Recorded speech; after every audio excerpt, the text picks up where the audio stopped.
Sifter for the ear. News, interviews, reviews, cinema, TV, streaming. Action! Hi y'all, this is Jerry Williams, aka TV Jerry. I took 2 weeks off, but I'm back for the holidays with an interesting group of movie lovers, or as they put it, cinephiles, who are dedicated to bringing international and independent cinema to Richmond. There are 8 in the group, which is called Hard Light Cinema, and I'll be talking with 3 of them, Lewis Peterson, Warner West, and Sid Miller.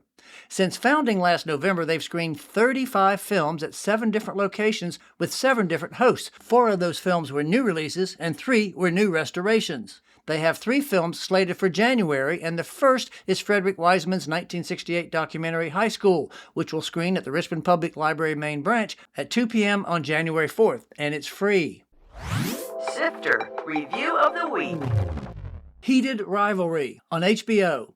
2 rival hockey stars find themselves attracted to each other while navigating the challenges of being in the closet. This series was created by Canadian Jacob Tierney, co-writer, director, and EP of Letterkenny, which was a funny show that included the sport. This is a completely different series. No comedy, all drama. The 2 men, Hudson Williams and Connor Story, have immediate chemistry, which leads to salacious sex scenes. Meanwhile, episode 3 takes a side trip with another story of a closeted player and his heartbreaking romance, featuring Francoise Arnault and Robbie G.K. Tierney's scripts keep the clandestine encounters and complicated feelings involving, and the chemistry between the men is powerful. Yep, the subject is gay, but the show is compelling and simply hot. By the way, Harrison Brown, who plays Story's teammate, is the first trans athlete in a professional sports team and now an actor. I gave Heated Rivalry 4 out of 5 stars. Well, y'all, welcome to Sifter for the Ear. First off, since I got 3 of you, I want each of you to introduce yourselves and then tell me how you got started loving cinema. So my name is Warner West. I'm librarian by day, movie lover by night. Now, librarian where? University of Richmond. I love it there. Did you know Tom Campanoli? Tom was also at that library.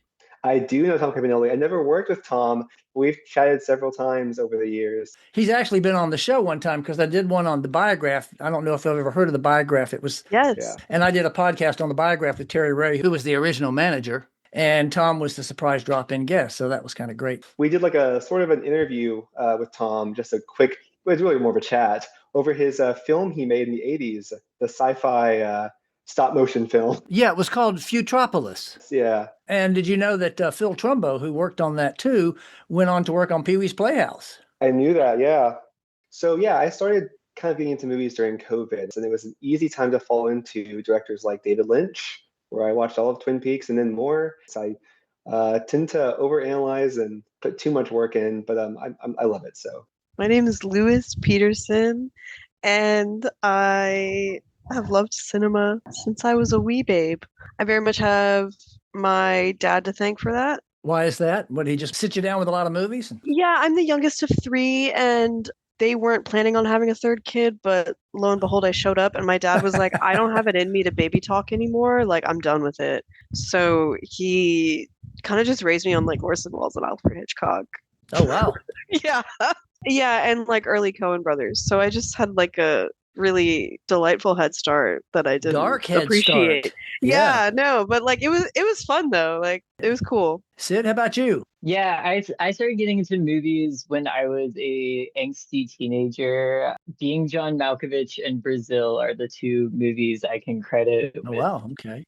really sort of changing the way I looked at movies. And after that, I think I kind of like just wanted to get into like weirder, more experimental stuff, and that trajectory has more or less just continued. I love outsider stuff. I love slow cinema. I love just sort of like things that push what cinema can be. I'm going to ask you about slow cinema later because I know about slow cooking, but I want to ask you about slow cinema. But first of all, how and why did it start? Who said, hey, let's do this crazy thing where we're going to show movies and hope people show up? So in 2021, I started screening movies at a bookshop that a friend of mine owned, and we were doing it every other Wednesday. And I just found that it was really an enjoyable process, and we were getting a lot of the same people coming every time. And it was really cool to watch some people who were experts on cinema and some people who had no perspective but just liked the idea of all hanging out. Because it was right as things were really coming out of lockdown. I think that was an appealing part of it for a lot of us. And it was really fun. And I just found myself really enjoying the process. And when the bookshop closed down, I was just like, well, I'd like to keep doing this somehow, but I don't quite know. And more people had been screening movies around Richmond. So I've been going to this Discord meetup group and met a lot of other cinephiles. So I just kind of texted a bunch of people that I knew. And I said, hey, I'm kind of feeling burnt out. I think if a bunch of people did it together, it would maybe run better and we could do more stuff, have more fun, et cetera, et cetera. Sky's the limit. And we're here now. So how has it grown in just since 2024, just a little over a year? Well, we went from being able to do something every month to doing multiple screenings a month. I think that's the biggest way it's grown. I would also say the fact that we've started partnering with institutions around town, like the University of Richmond, the Richmond Public Library, and the ICA are other kind of huge areas of growth. And I mean, we've also collaborated with other groups in town. We did a double feature with Exposure Cinema, and we did a double feature with Good for Her. I think also the biggest way things have grown since I started doing them is our ability to book and play new films. We brought 5 or 6 titles to Richmond over the course of 2025 that were brand new. Something like You Burn Me by Matthias Pinheiro or No Other Land, which didn't have a distributor. They didn't really have a place to get shown and get that full screen treatment. So how do y'all decide? Do you sit down in a room and each person gets a vote? Or how do y'all decide, okay, we want to show this film versus this film? What we've been doing lately is trying to have a meeting every minimum 6 weeks. We all get together and different people kind of bring different proposals. The goal is that we get screeners and try to make sure everyone's seen it if it's a new film. We tend to want the enthusiasm to shine through. Recently, we've been going with more of you mentioned a baseline model where provided one person's enthusiastic and we have 2 or 3 others that have seen it and vouch for it, we usually have the willpower to make it happen. So Warner, since we're on you already, let me ask you, what about the Richmond City Cinema Club? What's that, and how is that different from Hard Light? So the Richmond City Cinema Club started a couple of years ago as kind of a way for cinephiles to get together in the city and meet each other, because there's a lot of us out there that like Kurosawa, that like Tarkovsky, that like Orson Welles. But barring those rare nights at the Bird where they show those movies, it's hard to kind of meet each other. It's not often you're sitting in movie land and you want to talk to your neighbor. Right. And it kind of just started out with my friend Charles spotlighting to coordinate. Okay, we'll be in the front row. Come and join us, and we'll chat after the movie about whatever comes up. But it's a good way to meet people. It's kind of hard for introverts who watch 5-6 movies a week to kind of get out and meet other people like us. So right. So how about each one of you tell me what your favorite genre is and maybe some of your favorite directors? Sid, you want to go since you've been quiet a little bit? Yeah, I guess I would probably reiterate, I like slow stuff. I like outsider stuff. Before we go any further, slow cinema, what does that mean? Does that mean they're just slowly paced? It's a bit of a broad thing. It does tend to be slow pace, long takes. A lot of times duration is an element. So long movies, I'm talking 7, 8, 9 hour long movies. But there's also slow cinema that's an hour. A lot of the time, maybe landscape films or kind of long static shots could be an element of it. Just slow camera work, slow paced dialogue. There's all sorts of different avenues people go down in slow cinema. My favorite contemporary director, I would say, is Wong Bing, who recently came out with a trilogy called the Youth Trilogy. His first film was called West of the Tracks, and it's a 9 hour long documentary. Oh, he does documentary work. He's a favorite of mine. Haley Garima is another director. I think his work is just pretty consistently top notch, and he's up in Washington, D.C. at his bookstore, Sankofa Books. So that's pretty cool. He's around town. Footnote. As you know, I usually include links or footnotes about films that are mentioned, but they list such a dizzying array of films, you'll just have to make notes for yourself while listening, or you can visit their website to contact them directly. I'll have a link on the webpage for this show at TV Jerry. So, Lewis, how about you? I really have trouble saying that I have a favorite genre, and I don't know that I do. I like anything that takes a swing and leaves a mark. I'm a big fan of Abbas Kiarostami, Wong Kar-wai, Claire Denis, Agnes Varda, Chantal Akerman, Jim Jarmusch. I adore Orson Welles and the Coen brothers. Yasujiro Ozu, Jacques Demy. I honestly, like, everyone always says it, but I love Jean-Luc Godard. Warner, how about you? Yeah, so I hate to ring the slow cinema bell again, I mean, but it's the best. I tend to fall for a lot of movies that I consider transcendental. It's like the Paul Schrader kind of buzzword, but movies that are religious in the actual like watching process. And I usually do cite like a Tarkovsky, like Stalker. I think Robert Bresson has a lot of that with his kind of pickpocket, man escaped. That tendency to the actual movie you're watching moves you by the end. I think a recent example, which I think will come to Richmond in January or February, is Resurrection by Be Gone. And my favorite movie, I think probably of all time, is Paul Schrader's First Reformed from 2017, Oh, starring wow, Ethan okay. Hawke. I come from a religious background, so having a movie that feels important and actually backs it up with what it's trying to say, I think usually works for me. But I tend to paint with a wide brush. I think I've probably watched 900 or 1,000 movies this year. I tend to just watch a lot. So recently, been watching Ernst Lubitsch. I screened To Be or Not to Be last summer for Hard Light. And I've almost finished in the last few months the filmography of Robert Altman. Obviously, y'all did a lot more of the niche cinema type directors as opposed to populist directors. You don't like any popular work? You wouldn't go see? Well, somebody mentioned Fire and Ice, so y'all go see some of the blockbusters in the theater? I don't want to speak for everyone. I definitely have like really picky tastes in my populist cinema, but I love a Steven Soderbergh romp or like a great horror film. John Carpenter is always great. I mean, like personally, what moves me is usually not that stuff. But not to say I think it's bad, just what really has like left a strong impression. But I don't know how everyone else feels. I can follow that up because I think I maybe represent the more recent tastes the most, perhaps, in Hard Light. I tend to see everything, and maybe I won't see it at Movie Land on a Tuesday night or something, but I'll eventually get to it on VOD or on streaming. I think our personal tastes kind of tend to go a step or two below that because that's the movies we want to screen. We'll let bigger outlets cover those movies, watch those movies, and like by all means, I am going to go watch Mission Impossible. I'm going to go watch Yeah. Sinners, the big hit movies. I'm Yeah. probably going to make time for Avatar and Marty Supreme the next week. So, how do y'all finance this? Where does the money come from? I know you do charge tickets sometimes, but not always. I think the first few months it was kind of I'm going to get this on my credit card and we're going to make the money back. And it was just like a balancing act that we did enough times that we eventually got it to pay for itself. To be completely honest, what Sid was saying earlier about our partnerships, that's really been what's so helpful is we cover licensing when we book stuff at Studio 23 or somewhere like Afterglow. But if we're working with the public library or the ICA or U of R, in the case of the library, it's the public performance rights that the library has access to. Right. So there's no charge associated. Or with the universities, they're handling booking for us. We also do have like a little monthly supporters program. That generosity of support really goes a long way. If 10 people want to give you $5 a month, like you can book a couple movies. Sure. Which is really amazing. And you do some fundraisers too. Yeah, we've done some fundraisers for a variety of organizations. I guess we've done stuff for Gaza's Soup Kitchen and Gaza's Roots.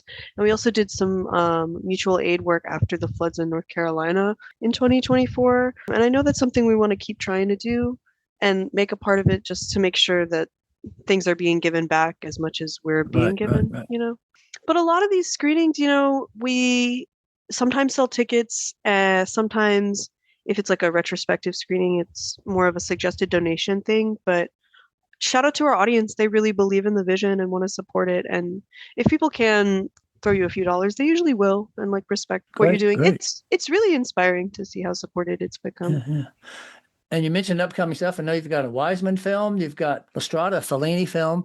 I think it's really cool that we are bringing new releases and new restorations to town, that there is an audience for, that like the theaters aren't. Like we are filling a need in Richmond that theaters like the Bird and Movieland aren't filling. Right. With these like new releases we're bringing to town. And I think that is just like I don't know, really cool. I'm glad someone's doing it, and it's even cooler to get to be a part of doing that behind the scenes. One of the things we're proudest about is that we are showing these movies legally. Not everywhere in town does show legally. Interesting point, and I won't ask you to name names, obviously.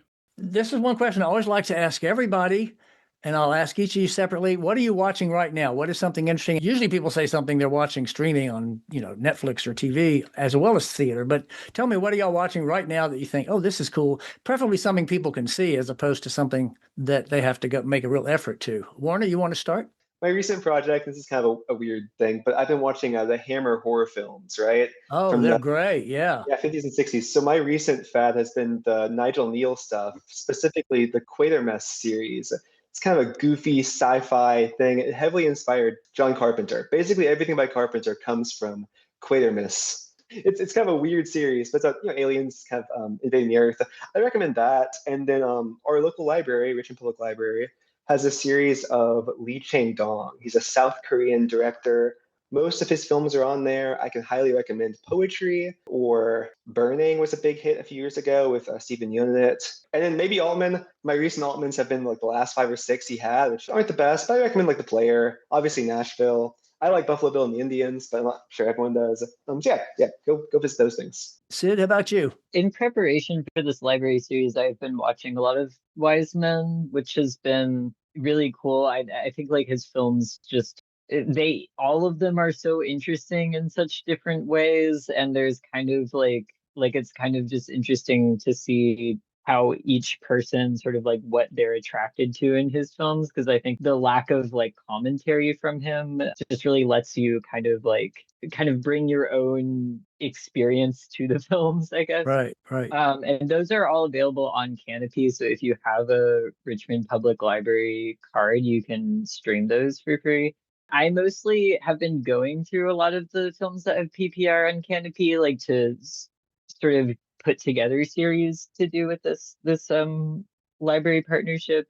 I like just discovered there's a bunch of like Australian B films, like Oh, exploitation films, and like just weird Australian films on there. So I'm like kind of starting to watch those just while I'm like sewing, or I'm kind of like half watching them. But that's like a really weird niche thing I just found that you also would have access to if you have that library card. So yeah. that's what I've been watching. As a follow-up to that, 70s Peter Weir is on Criterion So Channel right good. now. Yeah. The Picnic at Hanging Rock is there. The Mhm. Cars to 8 Paris is kind of a weird Mad Max wannabe. There's one called The Plumber. I'm not sure how like high art they are, but if you want Australian B movies, they're right there for you. Yeah. A movie that I really fell in love with over the last few months that is on YouTube, I can't recommend it enough, is Samuel Fuller's The Naked Kiss. It's one of John Waters' favorite movies of all time. I completely understand why. And it's just a delicious, pulpy kind of movie from the 1960s. I don't want to spoil anything because it's one of the few movies I've seen that I actually thought was shocking. And it's kind of amazing that it was made when it was made. I think it's from like 1962. I've also been really enjoying the films of Kelly Reichardt and rewatching a lot of Todd Haynes movies as a result because he produces a lot of her movies. But I just watched Wendy and Lucy last weekend. I thought it was a magnificent movie, and I was so excited because it was on Tubi. Oh. So anyone who has a Roku, Tubi is a great resource. You can watch all kinds of stuff if you're willing to put up with a couple ads. You know, always around the holidays, I like to have an excuse to watch Fanny and Alexander by Ingmar Bergman. It's so Okay. awesome. I'm watching through it like every week. I'm going to end next week. It'll be Christmas Eve. It'll be perfect. All right. Well, I want to thank you all very much for taking some time on your Saturday to do this. I'm glad we could finally make it happen. I will look forward to hearing more about it. And when you have some stuff to announce, please let me know, and we'll make sure it goes on the introduction of my podcast. Thank you. That sounds great. Thank you too. Thank you so much. That was Lewis Peterson, Warner West, and Sid Miller, 3 of the 8 members of Hard Light Cinema, a group that brings international and independent cinema to Richmond. Since founding last November, they've screened 35 films at 7 different locations with 7 different hosts. 4 of the films were new releases and 3 were new restorations. They have 3 films slated for January, and the first is Frederick Wiseman's 1968 documentary High School, which will screen at the Richmond Public Library main branch at 2 p.m. on January 4th, and it's free. I'll have a link to their website where you can check out the other films coming in January too. Coming soon. In theaters. The three big movies opening for Christmas are Marty Supreme. Timothy Chalamet stars as a ping pong star in the 50s who has a steamy affair with Gwyneth Paltrow, among other plot development. Song Sung Blue. Hugh Jackman and Kate Hudson play two singers who team up for a Neil Diamond tribute show. Anaconda. Paul Rudd and Jack Black head this comedy about a team that decides to make a movie about the giant snake. TV and streaming. Goodbye June on Netflix. Kate Winslet stars and directs this drama about a family dealing with the death of their mother, played by Helen Mirren. The Copenhagen Test on Peacock. Simu Liu stars as an intelligence analyst who realizes his brain has been hacked and everything he sees and hears is being recorded. Ricky Gervais' Mortology on Netflix. He rounds out the year with one final special.